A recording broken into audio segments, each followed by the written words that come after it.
Perfect.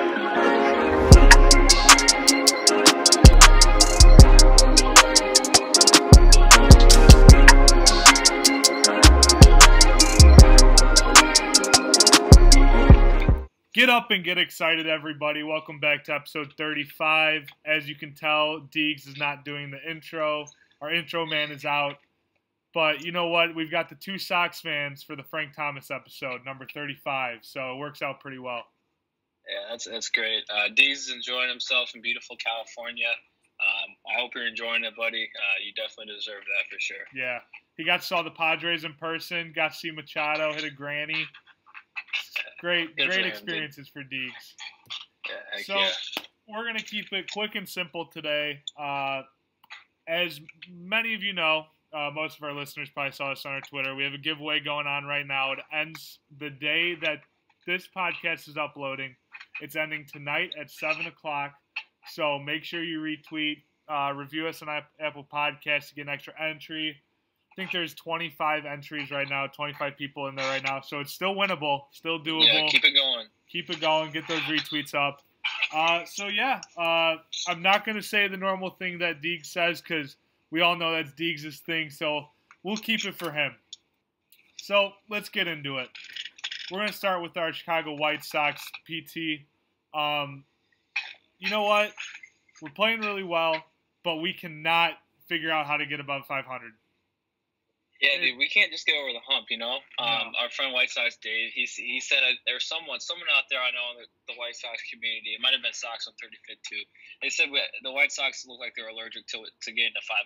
Yep. And it's so true because if you watch them, they have a great time when they have nothing to play for, and then when they start to get up to that getting to 500 spot, it looks like they just shit the bed. They win 2 games.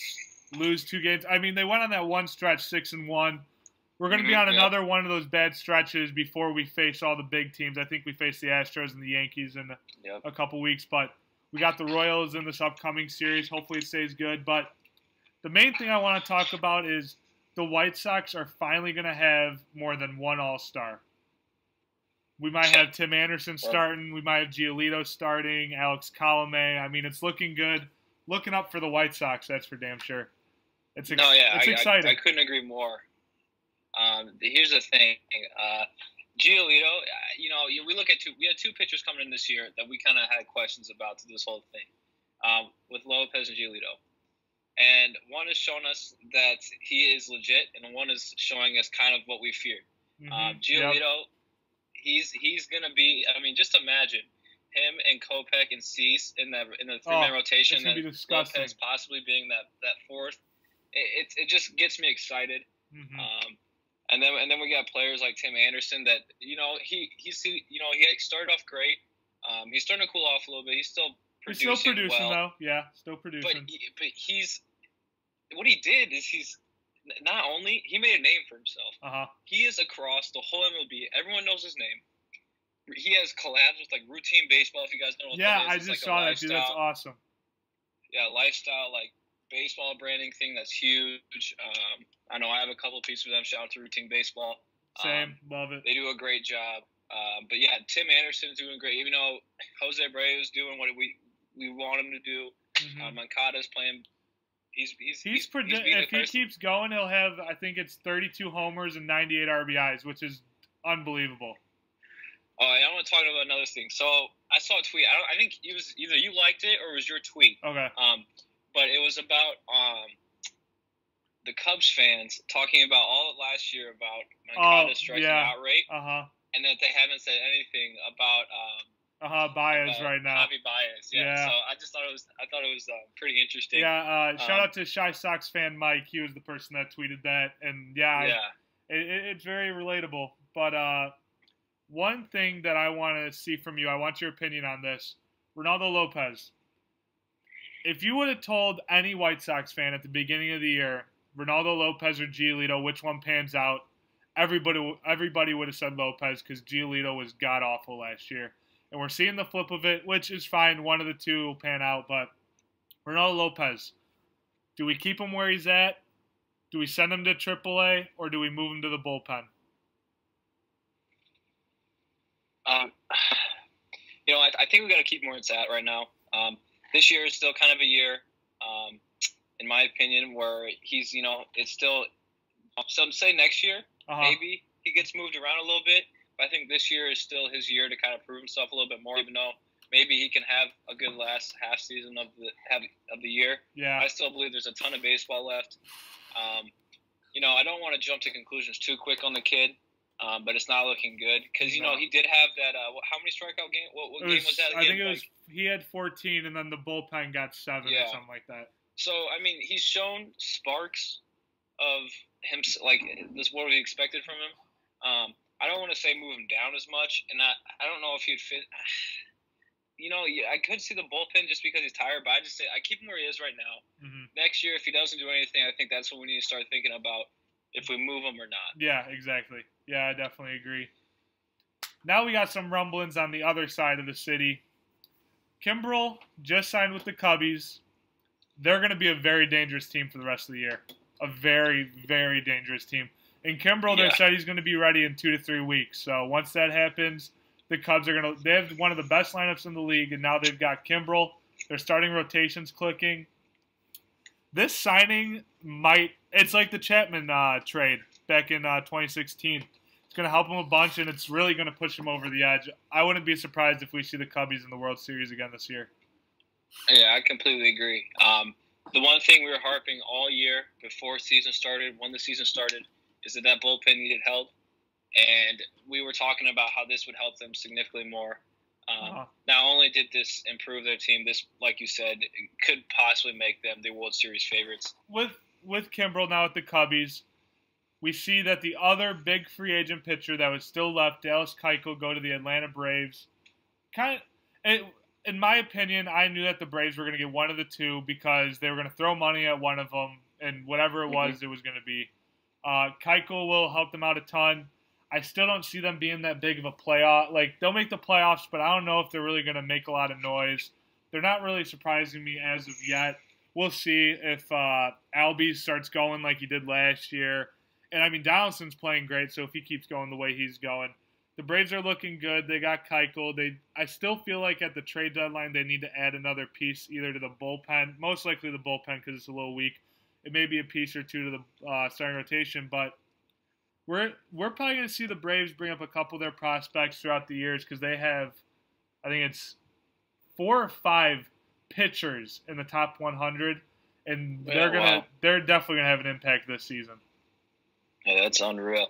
I agree. Just because I remember when we were talking about kind of starting the year, and we were surprised that both of these two guys haven't signed. But I think we all agreed that Kimbrel was probably a more legitimate free agent signing, just because of how Keuchel's kind of getting a little older, and in that aspect, like you said, I would say the Kimbrel signing was probably a little more beneficial to the team. Yes, I agree. But I think you're still getting a very good pitcher. I'm excited because I have Kimbrel on my fantasy team. I can finally use him. Mm-hmm. So yeah, there you go. It's going to be exciting, dude. Yeah, and I mean, with the runs that the Cubs are putting up, the game's going to be over by the 6th inning. Yep, exactly. Because they can use Kimbrel for the 9th, and they'll figure their way out through the 7th and 8th. Mm-hmm. Now we saw the first big trade of the season just happened with the Mariners and the Phillies. The Phillies got Jay Bruce. Brucey just hit his, I think it's his 300th career homer the day before he got traded with the Mariners. So, I mean, they're getting a good veteran power hitter. Mm-hmm. He's already hit, I think, 2 or 3 home runs with the Phillies in 3 games. He looks amazing with the Phillies. I think he's just what they needed to kind of push them over the edge. And now that the Braves signed Keuchel, the Phillies got Jay Bruce. The Phillies aren't going to die away. They're going to make moves at the trade deadline.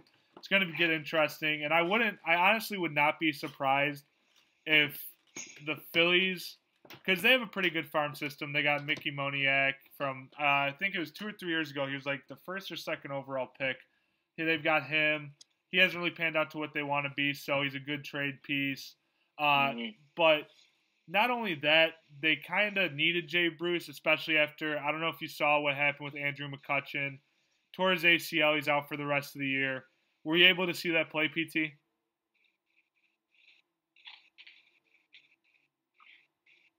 Hello? All right, there we go. All right, you're back. Were you able to see the play where Andrew McCutchen got hurt? Yeah, I was. I mean, that was very unfortunate. You never wish that on your worst enemy. McCutchen was having a very good, I mean, in his aspect for his age, a very good year. He was having a very good year. And I saw it, and I was at dinner because there was the restaurant had TV, and I just kind of was like, oh man, like that just. It sucks. He was one of my favorite players. Just when he was with Pittsburgh with the dreads and everything, and the MVP, he was unreal.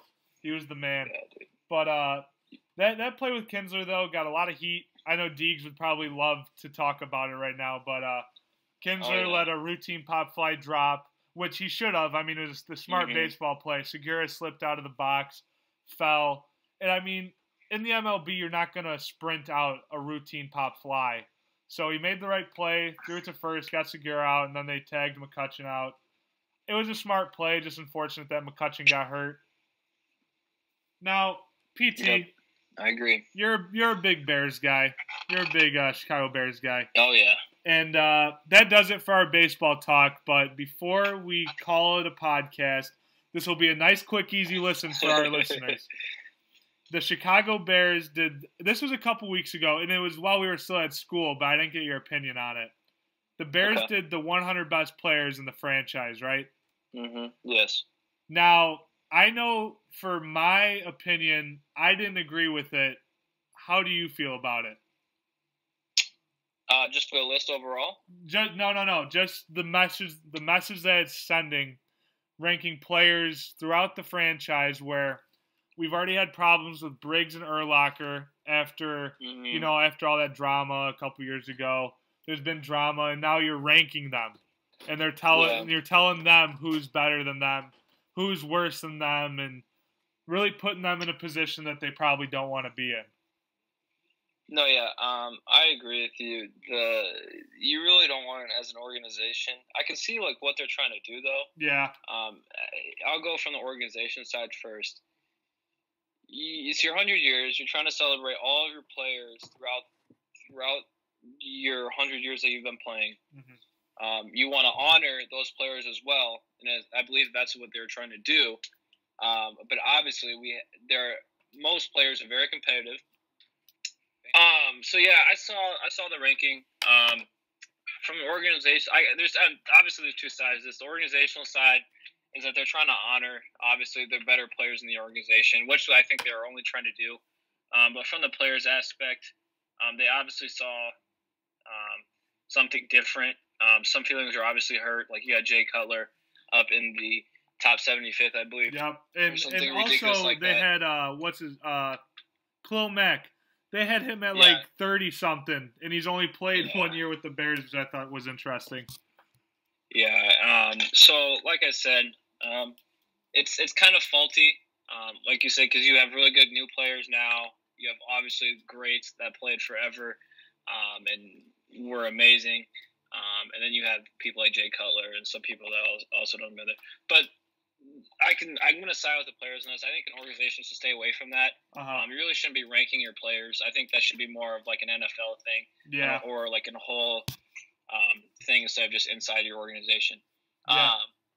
But did you see the new leaked uniforms? The 100 Dude, uniforms? Those look so sick. Dude, they're going to be I like them a lot. They're going to be cool. Yeah, I agree. They're going to look sick. The Bears are always rocking good jerseys, though. I think Chicago sports overall is always rocking good jerseys. I agree, dude. We have some really good jersey designs, that's for sure. Yeah, we definitely do. So, I mean, that does it for the Frank Thomas episode, number 35. Couple things I want to talk about first before we call it a podcast. Me and PT and Deegs, we've been talking. We got some more giveaways coming. We're talking some Robbie Gold signed photos, some other signed memorabilia. So make sure you pay attention to our Twitter. Follow it at Bright Lights Pod. Follow our Instagram. Like our Facebook page. We might be doing giveaways on those other platforms too. You never know. Just follow them all. Pay attention. But yeah, PT, that does it for this podcast. Yeah, just a quick thing too. With us having all of these giveaways now, make sure you turn on your notifications for us on all your social media. Yes. Because we might be tweeting out something like we might have like a quick first answer contest. Whoever responds to us first gets a prize. So just make sure you don't miss out on that. Turn our notifications on. And we appreciate everything you guys do for us. Yeah, thank you guys. You guys have a good one. And also, one more thing. We're going to be working out a schedule sooner or later. We'll get more podcasts out, so be ready for the content that's coming this summer. Yeah, there we go. All right. See you guys. You guys have a good one. Peace out. Perfect.